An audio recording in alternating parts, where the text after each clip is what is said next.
There is yet another bombshell, terrible story of a squatter taking over someone's home and creating major damage, putting the homeowner through a complete nightmare. Coming up, we'll tell you what happened in one Southern California community and what we're doing to fight back.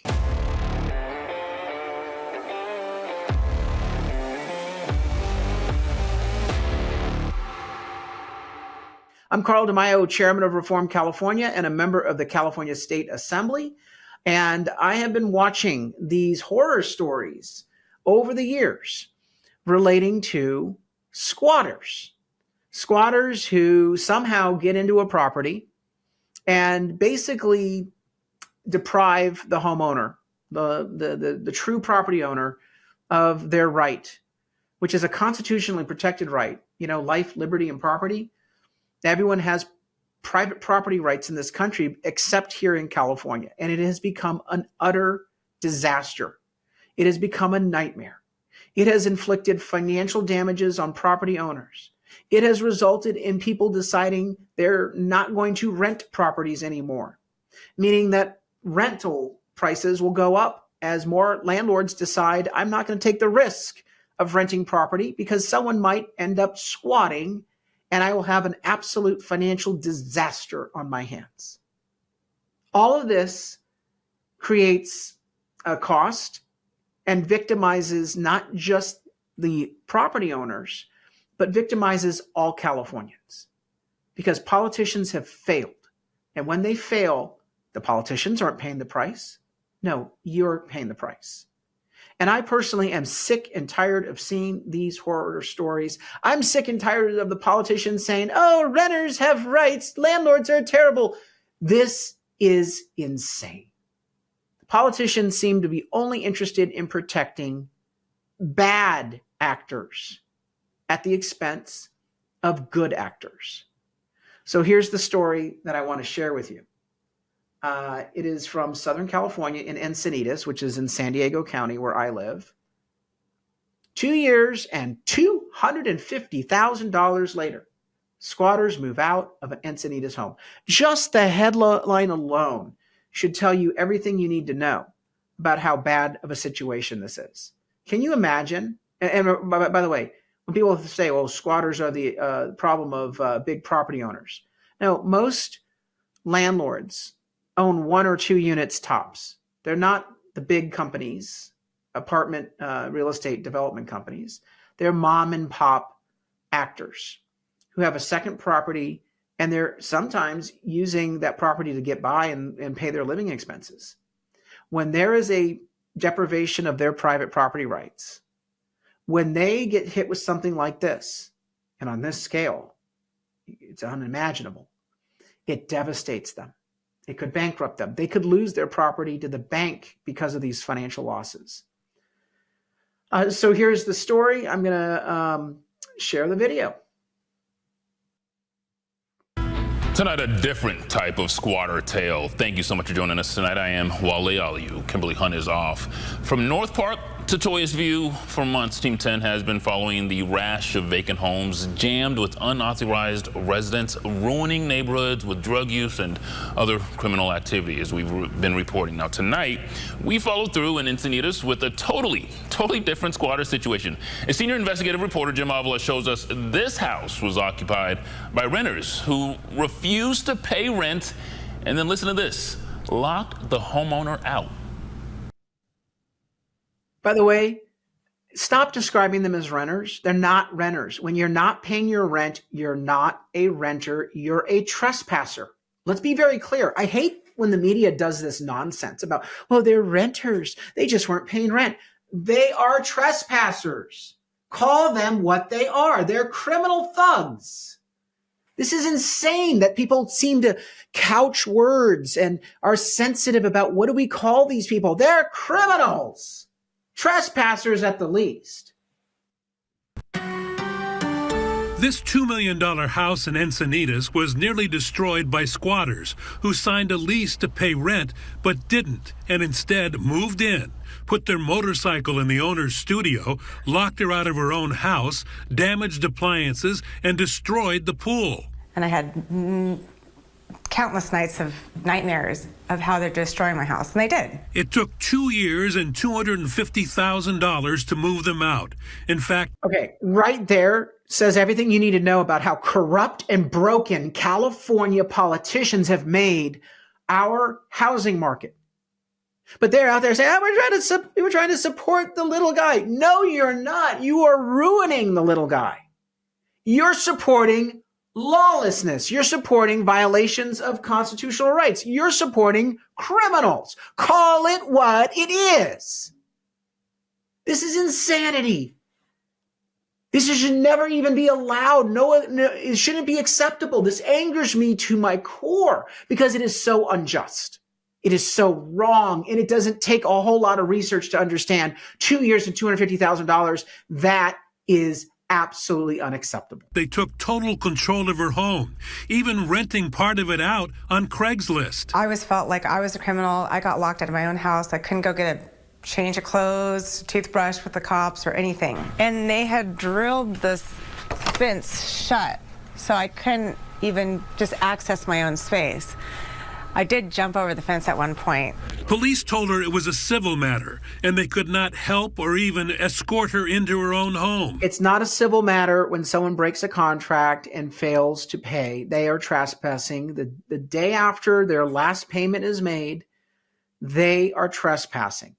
When they lock someone else out of their home, when they go into her studio and put a piece of property there to keep her from using it, when they don't maintain, when they damage her property, it is a criminal act. The before pictures are dramatic. 2 years of disrepair and then 1 year of full renovation. And finally, this place is ready to sell. $15,000 to resurface, repaint, and fix the plumbing. She didn't know the pump was even broken until a neighbor sent her a video recording of the noise the broken pump made. It looked like some sort of swamp monster was going to crawl out of there. I didn't know what was going to be at the bottom. Team 10 has been looking into the squatter issue for months. We first revealed the troubles on Dale Street in North Park, which took a fire to get police to force the owner to board up and sign papers to allow them to evict squatters. 2 weeks ago, we were alerted to this house on Cotton in San Diego, abandoned and housing squatters. And we're paying all these tax dollars and stuff for them to help serve our city, but they're not doing anything about it. Today, we asked the city's program manager for the Building and Land Use Enforcement Department about the difficulty in getting squatters removed. She recommends filing a complaint with the city as soon as possible and asked the landlord to obtain a letter of agency, which allows police to evict. And then, she says, be patient. An investigation will begin within 5 days. Be patient. An investigation will begin within 5 days of all of that happening. So we're probably talking about a month, but then watch what she says next. But it won't move quickly. It'd take anywhere from, 3 months to a year, depending on what that scope is. And as Mayor Todd Gloria, It could take 3 months to a year, depending upon the scope of the dispute. Let me guess. It's more like a year. And when she says a year, she really means 2 years. What does Glory Hole have to say about it? told me infringing on personal property rights is difficult. The reason why this is often difficult is because it's private property. And in the way that you wouldn't want me rolling into your house.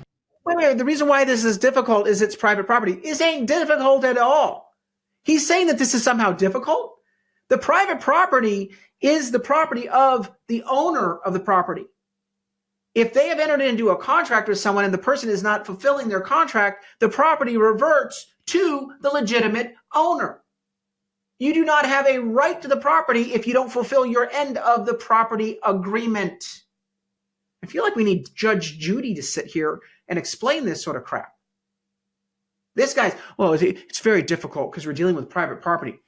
Nope, doesn't seem to take a rocket scientist to figure this one out. And telling you what to do on your property. At some point, Brandy Michelle Yandel might have welcomed authorities on her property.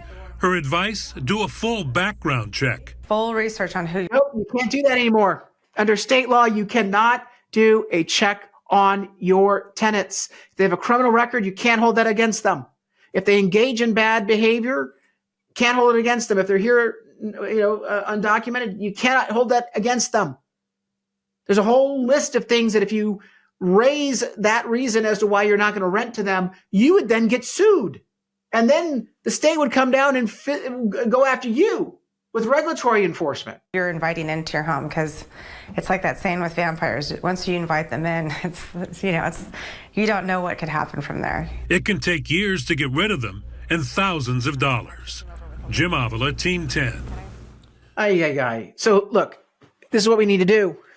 We need to enact property rights protection in California. I am proposing a law that does two things to help landlords. Number one, it will allow for the eviction of squatters immediately. We need to adopt some laws like they've done in Georgia and in Florida, and this just happened in the last year, and that's why I'm modeling my legislation after the Florida and Georgia legislation, that will allow law enforcement to remove an individual if they do not have a lease or if they have not been paying on their lease. When people say, oh, but we need to allow property disputes to be worked out in court, not when you're dealing with an issue of squatting. And so my legislation will provide criteria to safeguard everyone's rights, but I want to streamline the removal of squatters using law enforcement. Second, we must allow for speedy eviction by property owners against tenants who have not fulfilled their leases. That's also needed. So the squatters being removed immediately, particularly when there's a destruction of property, that's going to be important. But we also need to make sure that we look into the issue of eviction, because we've had a lot of eviction moratoriums and delays on evictions throughout the state of California. That is depriving someone of their private property rights when you don't allow them to enforce a commercial contract. So those are the two elements of my bill to protect private property in California. If we have to put it on the ballot, so be it. But we're going to need your help, because even if you're not renting, even if you're not a landlord, this affects all of us. It's lawlessness. And when these costs happen, they're passed on to you and me, the good tenants, the good property owners. And of course, if you're living next to a squatter, all sorts of crime and grime and bad impacts are exposed to the neighbors. So let's solve this issue. Let's stand up for constitutional rights of private property. Join us at Reform California. Please sign up on that website so we can keep you informed as news breaks. If you're not on our list, you won't find out what we're doing to try to take back our state from the far left supermajority that we are constantly fighting against. Go to the bottom of the website, put in your first name, last name, email, phone, zip code, sign up for our free news and information. Also, chip in a contribution when you can. We are entirely funded by grassroots supporters like you, so put gas in our tank so we can fight to restore sanity in the state of California. Until next time, Carl DeMaio, Chairman of Reform California and a member of the California State Legislature representing District 75 in the Assembly. Thanks for watching, and I hope you enjoyed this episode. But before you click away, please subscribe to this channel and click that notification button so you get updated when we post new episodes. Plus, like this video and share it with your friends so that we can help spread our message across the state. Reform California with Carl DeMaio is paid for by Carl DeMaio for State Assembly.